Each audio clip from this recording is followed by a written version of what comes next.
What is up, everybody? Chris Vlog Podcast, episode number 66. Man, if you're watching this thing on YouTube, you can see I got a little bit of a wound on my face. This past weekend, it was hot as Hell around here in Pennsylvania, man. And we had this swing set. So let me tell you about this swing set for a second here. We got our daughter here, which she's a very good little girl, man. She's 3. And we don't do a lot of too much crazy stuff with her. And, you know, for her birthdays and different stuff like that, we try to really, for no real reason other than the fact that we have this farm here and she has all the animals, like she doesn't need a lot of toys inside because we're outside all the time.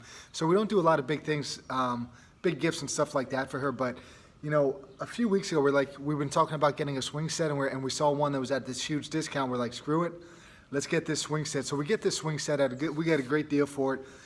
It gets delivered. It's 173 pieces of wood, okay? 173 pieces of wood. It says that it will take anywhere between 12 and 14 hours if you have 2 people with moderate skill working on it at the same time. Now, if you think about 173 pieces of wood, think about all the hardware that has to go into the screws, the bolts, the washers.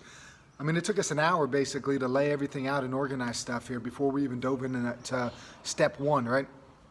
And then with each step, you have to find the corresponding bolts and washers, and it was kind of a nightmare. And I feel like I don't want to say we picked a bad weekend. It got delivered. We put that thing together over the weekend, which I feel like is a feat all in itself. And we got some good help, which was nice because we were able to kind of work on it from 9:30 a.m. on Saturday to like 7:30 p.m. right? With I'm out there for 6 to 7 hours, and then some other people kind of stepped in and picked up the work. Mauricio was working basically until the sun went down. So anyway, early on in the process here, you can see I got a nice little eye wound, right? And this is probably a good indicator that maybe I shouldn't be using power tools. I'm up on a ladder, and I'm from the top of this thing. It's like 8.5 feet, we'll say. I'm screwing something down. Well, because it was like 92 degrees here, somehow, I don't really know what happened, actually, but my hand drops off of the drill. And the drill was still, the bit was still in the screw, basically, or the bolt. And the drill rotates around, boom, smacks me right in this eye, right underneath my eyeball, basically, right on my cheekbone. And the battery, the big thick batteries on the drill, rotated around, boom, smacked me right in the cheek. And I was like, oh, man. And then, I might have just dabbed my face and I just saw blood on it, and I was like, ah. So anyway, I go inside. It didn't really hurt too bad, but the wound ended up separating the skin. And we put a little butterfly thing on it and kind of kept it together, and I think it healed up pretty nice. The butterfly stayed on. As I see here, I still have probably a little bit of swelling, but the butterfly kind of kept the skin close together. And I think Monday, so it was on Saturday, Sunday, Monday night it came off, and I'm just letting it ride from here on out. So if I get a scar on this cheek, it'll always be a good memory of the sacrifices that us fathers make, right? I'm just kidding. But I was thinking too, like, some of the kids that come in are like, man, you're gonna have a scar. And I always think of that lion. There's like a picture of a lion that's got like 95 scars on its head and its body. And I just thought to myself, the longer you live, the longer you're on earth here, the more scars you're gonna have, just part of life. Things are gonna happen. You're gonna have scars, whether they're physically, whether they're mentally, emotionally, whatever it may be. We just gotta keep plugging, man, keep working. Doesn't matter, right? Anyhow, we're getting on the weekly review, right? Last week, man, I wrapped up this great book called The Daily Dozen by Bob Hoffman. I'm actually going to do a standalone podcast on this one. That'll be next podcast, episode 67. But anyhow, basically what's old is new, right? I mean, you see this stuff in fashion. You see this stuff probably with some nutrition things. You also see this stuff in the weight room. A lot of these old principles. This book was written in 1958. Now, Bob Hoffman, I think, he was an Olympic coach, the man behind York Barbell, author, sports promoter. He sat on the the President's Council of Sports, Fitness, and Nutrition in the 50s.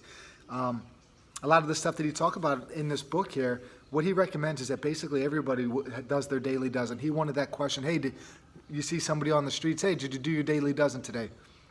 And I thought it was a great concept. Basically, he has 6 stretches, and then he has 6 like strength building moves, right? And the interesting thing behind this book too is that the technologies are starting to advance in the sense of there's more machines being invented or created for farming, for all these other things, and also the television set is starting to become more prominent. And in this man's mind, he couldn't understand how somebody could sit in front of a television set for 3 hours.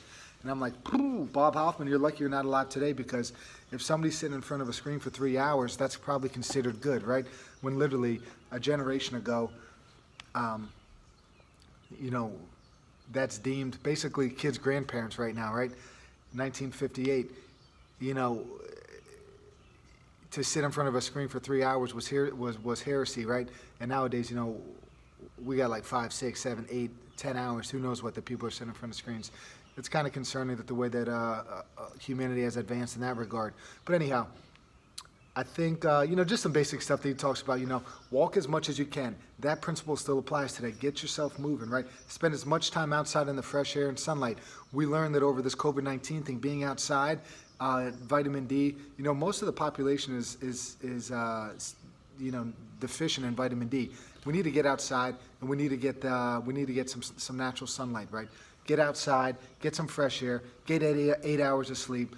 Figure out what your daily dozen might be. And I think the daily dozen idea is a good thing to have. It's one of those checklists, it's one of those tools that you could have where they're not negotiable, right? You just wake up and you do it, right? For me, right now, my daily dozen involves stretching and doing some reading in the morning. Later in the day, I'll do some kettlebell work, right? It's not necessarily a dozen, but it's just some things that are non-negotiable. And I think that this is important because, it kind of teaches some personal accountability, and you wake up, there's the movement going around about, make your bed in the morning and all this other stuff. You wake up, you have your checklist that you want to do, and you do, whether it's make your bed, whether it's do some stretches, whether it's go outside for a walk, whatever it may be. But if you could wake up and just check some boxes right off, it starts the day off, it starts the ball rolling in the right direction here. And you feel more fulfilled as the day progresses. And like, hey, I got that in, right? You could breathe out. If you wake up, you read, you exercise, you go for a walk, whatever it may be, right? You just know that the rest of the day you could kind of exhale. You did some things that you needed to do, and you can enjoy it. Lastly, Bob Hoffman says, persistence in training regularity is necessary to your success. Try not to miss an exercise period. If you want to be successful, you got to be consistent. And if you could have your daily dozen be attainable things every day, you're going to just feel better mentally and physically. So take it upon yourself maybe to create your own little checklist, your own little daily dozen. You don't have to write it down and check the boxes, even though I think it does help to check things off. But just have a little bit of a routine that you wake up, you get these things done. It'll make your mornings move a little bit more smoothly and more efficiently, all right? It might be closer to 2 weeks now, just at the time of recording here. I finally dove in a free solo and about Alex Honnold and his climb of El Capitan. And, I heard probably about 4 or 5 hours of interviews with him when he was on Joe Rogan, 2 separate interviews. And he's a very interesting guy socially. He's a little bit different. His mind works a little bit differently. And I think it's they kind of highlight that in this documentary. Honnold is kind of a one-man gang, man. He decides to do these climbs on a whim. Whenever he feels like he's ready, he goes and does it. So to have a film crew kind of lurking around in the background could have messed with his little routine. He had a girlfriend at the time. She was around. That potentially could have influenced his psyche a little bit. Turns out Alex Honnold takes on the mountain. He's able to climb El Capitan with successfully. There's no gear. Basically what he has is chalk, and he just goes, and his grips are next to nothing. I look at this barn right here, these stones, it's like basically flat rock that he has, and he's climbing, and he has these nice shoes that dig in there pretty good. But his toes, I don't even know how he does it. I couldn't even make 10 feet. I couldn't even do 5 feet or whatever he does, right? It's pretty impressive. And they looked at this guy's brain throughout the whole process, and they're wondering, how could somebody stay so calm under these intense, just the pressure is insurmountable, right? Everybody that does this free climbing stuff, they die, and that's a part of this documentary. It's like nobody survives. Eventually there's going to be an accident. And how does Alex Honnold go about every day, addressing these things? And he almost, he definitely doesn't appear to be one that fears death. He almost thinks that it's going to happen to him. And it's kind of interesting, and the documentary does have some of those depressing moments here where he talks about his childhood and his upbringing, and something is a little bit different with him, and more than just having this fear, being able to suppress his fear, he seems emotionally a little bit melancholy, I guess would probably be the word. but they did an MRI scan on his brain. Going back to the climbing thing, his amygdala, which is his fear, it would be the amygdala would fire up in these fearful situations. So they ended up putting a bunch of different things trying to incite fear in his brain, and his amygdala just wasn't firing comparable to a normal brain, and I'll put normal in quotes. So if you're presented with certain fearful situations, the normal brain might light up like this. Alex Honnold's brain wasn't, and it was pretty calm and cool. So that might be a factor in how he does it. But anyhow, there's so much going on here, and so the film crew it's directed by a man by the name of Jimmy Chin. Jimmy Chin is kind of a badass. He does all of the stuff that the people do. Basically, he'll climb this stuff with gear. He'll he does these like downhill skiing shoots. He's kind of the man, and he's got another great documentary called Meru where he and 2 others climb this mountain. That was crazy. If you like free solo, watch Meru, MERU. Or if you're just somebody that wants to watch something entertaining, watch both of these things. They're great. Anyhow, film crew's watching. They think that they might play a role in the demise of their friends. Like, they're friends with Alex Honnold. And they have this moral situation where they're like, are we going to distract him? Are we going to be the cause of this man, having a slip and fall? They're going to have to live with that. And luckily it didn't happen. And some of these guys were crying during it. They couldn't watch. They're like, oh, I'm never doing this again. It was kind of crazy and cool to watch this man complete something that most people think wouldn't be done. So, free solo, Alex Honnold, check it out. In addition to that, man, I've got a couple guys in the gym here that I used to coach, and now they're older, and they're repeating some of the things that I've told them when they were younger. And I'm just like, oh, man, who the heck told you that? And they were like, you. And I'm like, whew, you probably shouldn't have listened to that guy. Kind of in joking, some of the ridiculous things that I say in humor. But they remember it, man. These kids remember everything. So if you're a parent, you're a coach, you're an adult that works with anybody, man, you got to be careful what you say because they remember it. But anyhow, we had a talk this week, and I'm like, man, I don't know what brought it on necessarily, but it was something along, man, I don't know. But anyway, it was, the way you do anything is the way you do everything. And I think that's a quote attributed to somebody along the lines here. And basically what that means is, like, if you're going to be lazy, if you're going to show up late, if you're not going to follow directions on your way to football practice, what makes you think that you're just going to be able to turn it on and follow directions and do what you're supposed to do on the football field? The military has a strict, discipline with the way that people look, the way that they clean their gear, the way that they take care of their firearms, and all of this stuff is in place to, I think, enforce, and not enforce, but just kind of instill discipline. And hey, we have checklists. This is how we do things. If you don't do things, there's going to be consequences. Because in that situation, in that example, if you're in the field of battle here and you have somebody that's lazy with the way they take care of their gear, if you have somebody that's lackadaisical and some of these other things, is that the person that you want to be next to when your life is on the line? Probably not. And we could kind of not extrapolate, but I don't even know if de-extrapolate to where we'll go with it, where you kind of like that's a life and death situation. But we could kind of work to lesser, consequences here with our everyday life. The way you do anything is the way you do everything. If you're going to be lazy with certain aspects, and I see that too. If your car's a mess, your life might be a mess, right? Which my car is a mess. Maybe I need to get my car in order, and it'll help get my life in order, right? It's the, clean your room. If you want to change the world, start with yourself type of concept. Let's make sure all your chips are in line.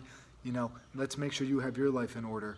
And you do everything with total focus and total discipline, right? And not I can't think of a better word than lackadaisical, right? So anyhow, the way you do anything is the way you do everything. If you don't care about the little things, how do we know you're going to care about the big things? That's pretty much what we're going with here. And a couple years ago, I was like, come on, man. I wasn't really feeling it. But then the more experience I get working with kids and coaching sports and stuff like that, I think it is true, man. Those kids that don't care about the warm-ups, the kids that don't take, the individual periods serious, the kids that go through drills half speed or three-quarter speed when they should be going full speed, those are the guys that you tend to not be able to count on Friday nights, So, the way you do anything is the way you do everything, man. Keep that in mind when you go on, when you pursue anything in life, right? So, during the summer, man, summer stuff's starting to pick up around here. And last summer I started this, especially during COVID, man.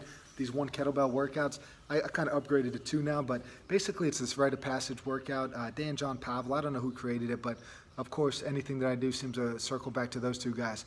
The goals for the summer, man, kettlebell training, these quick 20 to 35 minute, probably more like 20 to 25 minute workouts, right? Saturday morning's the only one that can go a little bit long. So basically you have a tough workout Saturday morning, okay? From there, Monday morning is a lighter version of your Saturday workout, all right? Basically what you're doing here, we're doing a clean and press. You do one right, one left, and then you do 2, 2, 3, 3, 4, 4, 5, 5, okay? That is what we call a ladder. Each number is a rung in the ladder, so to speak, right? So let's say you do 1, 2, 3, 1, 2, 3, 1, 2, 3. You did 3 ladders with 3 rungs, all right? Each week, you try to advance up to the point that you do 5 ladders, okay? So in that example, it would be 1, 2, 3, 1, 2, 3, 1, 2, 3, 1, 2, 3, 1, 2, 3, all right? Once you get to 5 ladders, you add another rung to the ladder. So you go back to just doing 1, 2, 3, 4, and you progress that 1, 2, 3, 4, and you go as far as you can doing that until you get to 5 ladders. It doesn't have to be the next week. It could be 3 weeks down the line. You could gradually build yourself up. And then eventually you work up to 5 rungs on the 5 ladders, right? 1, 2, 3, 4, 5. You do that 5 times. That equals 75 reps on the right, 75 reps on the left. That's kind of what I'm doing right now.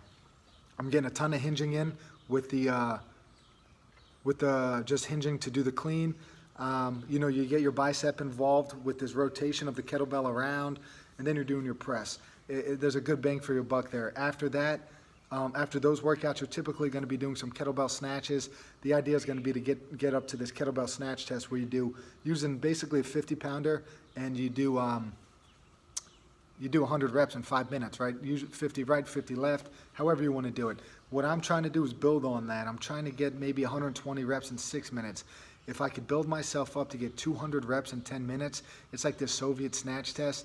If I could get myself to that level, I know that I will be in great shape. So I'm slowly but surely trying to work to accomplish that feat. I think it's going to be a tough task, but we shall see. Now, because I'm trying to work to that task, I know I need to get my lungs in shape. Not only my grip, my hands, and my snatch technique needs to be great, but my lungs and my heart need to be ready. So I started running, and man, I went on this 4.5 mile loop around back in the woods here, man, out in the country where I live, and I was destroyed for like 3 or 4 days. So the run itself was okay. I mean, I get 20 minutes from home, and a freaking awful rainstorm comes through. No thunder, no lightning that I know of, but man, it was pouring. So I just got soaked. It was the first long run I decided to try. I don't think I've ran more than 1.5 miles. I underestimated the distance on this loop. I thought it was about a 5K. As it turns out, it's a little bit over 4 miles. So that was a mistake. That was mistake number 1. Mistake number 2 was not checking the weather. And then mistake number 3 was I was wiped, man. Not realizing my current fitness level was not ready for that kind of run. So I was beat up, the hip flexors, the groin, like sore, my low back, anything around the pelvis area, like I was just muscle sore for literally in a Sunday. But hey, whatever, it comes with the territory. I should have gradually worked myself up there. I'm trying to get my lungs in shape. I'm running hills. I'm doing a long run to get a baseline up. Then I'm going to start doing some more intense runs, shortening the distance but cranking up the speed so I can attack this kettlebell snatch test, all right? That's what I'm up to. So far, so good, man. I'm able to check off some of these boxes that Bob Hoffman previously mentioned, right? Most of my training can be done outside. I'm getting some fresh air and I'm enjoying the sunlight, right? Anyhow, one more thing here before we wrap this thing up. Quote of the week: I can defeat you physically with or without reason, but I can only defeat your mind with reason. Jim Lau. That's a great quote. A lot of stuff going on these days is irrational in my mind. To say something along the lines of, I'm not even going to get into specifics, just look at headlines, right? I'm hoping in time I talk to people about this. Good thoughts, good reason, good beliefs, those are the ones that are going to survive over the long haul here. There's a lot of crazy thoughts, there's a lot of ideas getting expressed right now, and people need to express reason. They need to be the voice of reason in these, uncertain, opinionated, when you're encountered with an opinion that you might not agree with, try to be the voice of reason. The best way the